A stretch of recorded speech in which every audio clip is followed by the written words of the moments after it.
Good morning. It's Sunday, June the 28th, and it's my birthday today. I feel very matured now. Anyway, since I have nowhere to go, no one to celebrate with, living all by myself here in this apartment, realized why don't I make a motivational video? People will love it, ain't gonna love it, don't care about the video. It's alright. But at least I endeavored to do something good. So I picked the topic today. It's about social media hype. Because social media is the central dilemma of our advanced technology today.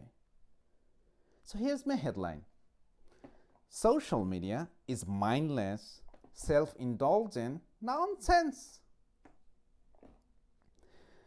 In essence, that does not make any sense, the value put in the economy, other than you indulge in getting more attention. It is addictive by design, detrimental to your career success, and harmful psychologically. And most importantly, sabotaging your love life. So my effort here today is to establish a few points. Not to use social media at all. Well, you could argue that it's probably not the problem with the social media as a whole, rather it's a problem with the imbalance. It's too much. I agree. But I will at least try to diffuse the hype of the social media today in this context, because we also gravitate towards not using them at all. The science is clear. People who spend more time on social media, they suffer higher rates of depression than the people who don't. So here's the good news. Next time, don't envy those people who get more attention on social media, because they are already in a depression state. If not, then slowly but surely. Before I delve into those real points, I want to extract a few observations from your post in the past and articulate my thoughts in them. And at the end of the video, you should make your own judgment by contemplating those points. But there's nothing personal, trust me. We're all in this vicious circle, that includes me. We just need to be aware of them. So, observation number one. You posted Happy Father's Day with Dad's post with a message to your dad. How endearing. However, those made me pondering, how effective was that? Did the post reach to your father? It's a rhetorical question. Fathers who are born in 60s and 70s, they don't even have a social media account. Predominantly, you've been posting it just to get more attention, right? Observation number two. You wake up in the morning for Fajr. It's good, mashallah.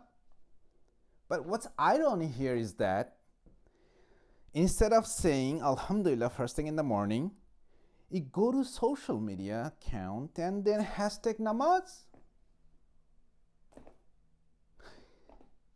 You're trying to portray yourself as a good person to the world, to your friends, but not to your creator. That defeats the purpose, right? Let me be a little bit sarcastic here. So how many likes you got? How many comments you got? 200, 2000? Wow. You should be in Jannah already. So jokes apart. So to speak, we're engaged in these similar activities in many other form and shape, just like those observations, right? You could say those are innocuous and useless, but they're actually quite harmful. So don't let social media control your life, but you can control it smartly.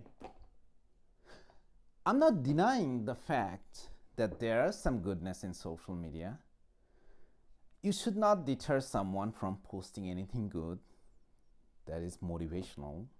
It helps people. Like you can post hadith, Quran, you can start doing dawah and reach out to hundreds and thousands of people at a time, which is virtually impossible without the social media account. You can also, social media offers also some short-term relief of stress. So some people are in stress, they require constant attention from social media. They, with a comment, it can make them feel good, but it's a short term.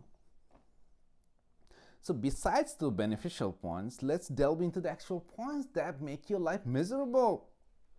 Once you know the facts, then you can govern your life yourself, right? So point number 1, addiction. It's an addiction. Social media is not a fundamental technology at all. It leverages some fundamental technology, but it's not a fundamental technology. It's a slot machine. These companies offer shiny treats for the minutes of your attention and bites of your personal data so that it can be packaged up and sold to other company for profits. Do you know many of these companies hire individuals called attention engineers? They borrow principles from Las Vegas casino to make this product as addictive as possible. So the desired use case for this product is that you use it in an addictive fashion that maximizes the profit from your attention and your data. So speaking of a slot machine, think about it. It's one thing that you spend a couple of hours in a Las Vegas casino with the slot machine, but another thing that you bring the slot machine in your pocket and you pull that handle all day long from you wake up in the morning till you go to bed.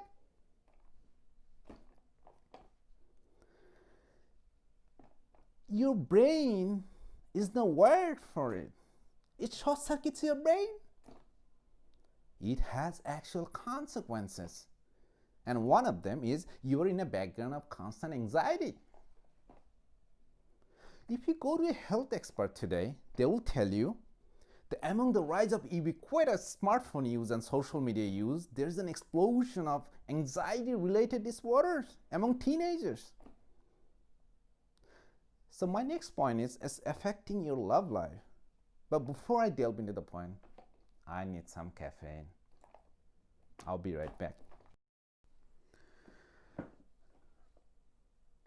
Point number 2, affecting your love life. This is huge, monumental. I cannot stress that enough. Loyalty becomes a fundamental issue with the social media use. You cannot stay focused on your loved ones. You become less resilient, less tolerant, impatient, and completely unfocused. Human has this innate feel-good thing, getting compliments from others. It's a chemical thing in your hormone.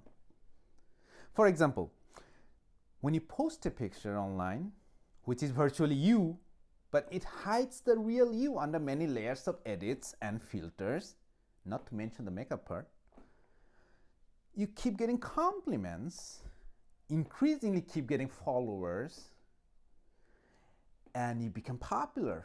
And guess what? You start to feel invincible. Slowly but surely, you grew an illusion that the next person would be better for me. Then you get infatuated with someone, and then you blew up the whole relationship. You shattered the whole marriage at any cost. Even if you live with that person for a decade. And it keeps going to the next person, keeps going to the next person. The vicious circle continues. It's affecting the whole society. It's affected me, allegedly. So the deep relationship is not there anymore. Look at your parents. How they live their lives. I envy them, literally. Point number 3, detrimental to your professional success. Social media comes with multiple well-documented significant harm. One of these harms has to do with your professional success. These are not harmless. It could impair the ability to concentrate things to produce that are valuable to the economy. I'm a software engineer. I work for an investment bank. So my job requires to put intense concentration to produce things that are valuable for the company that makes profit. Slight mistake could lead to a disaster in the market. It could be a loss of $1 billion. And guess what? I was a victim of it. So, as I mentioned before, social media is addictive by design. So, actual desired use case of this product is that you fragment your days, fragment your waking hours as much as possible throughout your days. It means that large portion of your day you're in a state of fragmented attention. Means large portion of your day you just wanted to take a quick glance at your phone to see how many likes you got, how many comments you got. These could permanently reduce your capacity for concentration. In other words, this could reduce your ability to put deep effort on things to produce that are valuable to this increasingly competitive economy. So it's not harmless. It actually has negative impact to thrive in your career success. But the actual worriedness goes to the younger generation. They are saturated with these technologies. If they lose the ability to sustain concentration, they're going to be less and less valuable or relevant to this economy. Right? The last point number 4. There is also a psychological harm that social media brings that need to be addressed. You know from the literature, and as I also mentioned before, that the more you use social media, more you're likely to become lonely and isolated. You know the constant exposure to your friends' positive portrayals of their life, which by the way are fake most of the time, can make you feel inadequate, less appreciative of life. And it can increase the rates of depression, which could lead up to suicide. You can take a look at the example of Susan Rajput and many others. These suicidal tendency grew significantly among teenagers in their popularity contest. You know how teenagers are, right? They are very impulsive. They have this, obsessive, compulsive, irrational behavior. And they are being bullied constantly online. So here's the verdict. Not using social media can be quite productive in your professional success. It's because it turns out that if you treat your attention with respect, means you don't fragment it, you will stay as a whole, then you preserve your ability to concentrate, and when it comes to work, you actually work. You'd be surprised to see how much you can actually get done in 8 hours a day, even if you go for coffee many times. Outside the professional work, your life could be quite peaceful. You can actually sit down with your wife and talk to her and say, how was the day? Some of the things you do, it could be monotonous on everyday basis, like do the dishes, talk to her, or when you wake up in the morning, say good morning to her. Or when you get yourself a drink, you get her a drink too. These could be innocuous and useless, but those are pretty significant when it is done consistently. I had an arranged marriage. Means I didn't love my wife from day one, or it would be polite to say my ex-wife. She had this one quality. She never used to make things to eat for herself only. She used to make things for both of us. Even a tiny things like, chutney or smoothie or even just an apple. She used to cut it in half. And even if I don't want it, she used to put it in the fridge so that I can eat it later. It's very insignificant, but she used to do this act consistently. And I fell in love with her for that. So to summarize, that we have to discard the notion that it's a fundamental technology. It's not, it's just a slot machine. Secondly,